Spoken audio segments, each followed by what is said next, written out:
Cantonment ను జీహెచ్ఎంసీలో విలీనం చేయాలనే డిమాండ్తో స్థానిక కాంగ్రెస్ ఎమ్మెల్యే శ్రీ గణేష్ రిలే నిరాహార దీక్ష చేపట్టారు.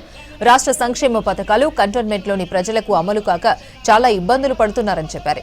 మున్సిపాలిటీలను కార్పొరేషన్లు కలుపుతూ హైదరాబాద్ ను అభివృద్ధి దిశగా రేవంత్ ప్రభుత్వం తీసుకెళ్తుంటే కంటోన్మెంట్ మాత్రం అభివృద్ధికి దూరంగా ఉందన్నారు. జీహెచ్ఎంసీలో కంటోన్మెంట్ విలీనమయ్యే వరకు పోరాటాలు చేస్తామని చెప్పారు. ఎమ్మెల్యే శ్రీ గణేష్ రిలే నిరాహార దీక్షకు మల్కాజ్గిరి మాజీ ఎమ్మెల్యే కాంగ్రెస్ సీనియర్ నేత మైనంపల్లి హనుమంతరావు, ప్రజా గాయకుడు ఏపూరి సోమన్న మద్దతు ఇచ్చారు. కంటోన్మెంట్ బోర్డుని స్టేట్ గవర్నమెంట్లో ఉన్న కార్పొరేషన్లో విలీనం చేయాలని డిమాండ్తో ఈరోజు నిరాహార దీక్ష స్టార్ట్ చేయడం జరుగుతుంది. ముఖ్యంగా ఈ యొక్క డిమాండ్ ఏంటంటే ఎన్నో సంవత్సరాల నుంచి ఈ ప్రాంత ప్రజలు ఇబ్బందులు పడుతున్నారు. ఎక్స్చేంజ్ ఆఫ్ ల్యాండ్ కావచ్చు, సివిల్ ఏవియేషన్ ల్యాండ్లో ఉన్న వాళ్ళు కూడా ఎంత ఇబ్బంది అవుతుందో ఆ ఇబ్బందులన్నీ తొలగిపోవాలి. వాళ్ళ కేంద్ర ప్రభుత్వం నుంచి ఏదైనా కూడా రాష్ట్ర ప్రభుత్వం చేయాలన్నా కూడా అనేక ఆంక్షలు ఉన్నాయి.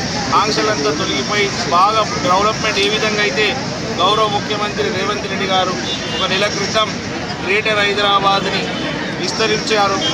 27 మున్సిపాలిటీస్, 3 కార్పొరేషన్లు కూడా దీంట్లో విలీనం చేసి ఈ యొక్క హైదరాబాద్ని ఇంకా ఎక్స్టెండ్ చేసి ఈ ఎక్స్టెన్షన్లో భాగంగా మన మధ్యలో ఉన్న కంటోన్మెంట్ బోర్డు అన్ని డెవలప్మెంట్ అయిపోతుంది చుట్టుముట్టు, కానీ మన కంటోన్మెంట్ బోర్డు లిమిట్స్ ఉన్న వాళ్ళు డెవలప్మెంట్ అయితలేదు.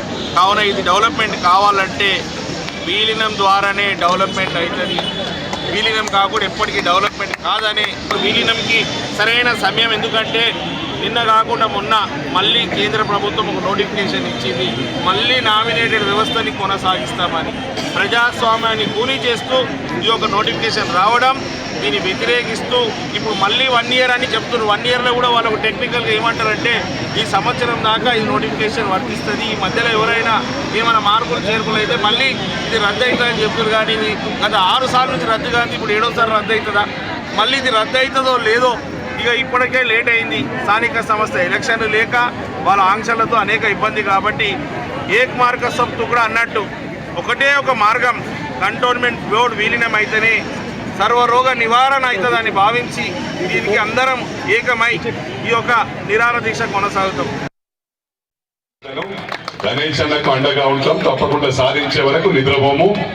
ఎందుకంటే డెవలప్మెంట్ కూడా కుంటుపడుతుంది. కేంద్ర ప్రభుత్వం మీద ఒత్తిడి తీసుకొచ్చి తప్పకుండా సాధించే దశల్నే ముందుకు పోదాం. విదిన్ నో టైం సాధించే వరకు కూడా ఇది కొనసాగించాలని చెప్పి కూడా గణేష్ గారికి విజ్ఞప్తి చేస్తా ఉన్నాను. జై గణేష్ అన్న, జై శ్రీ గణేష్.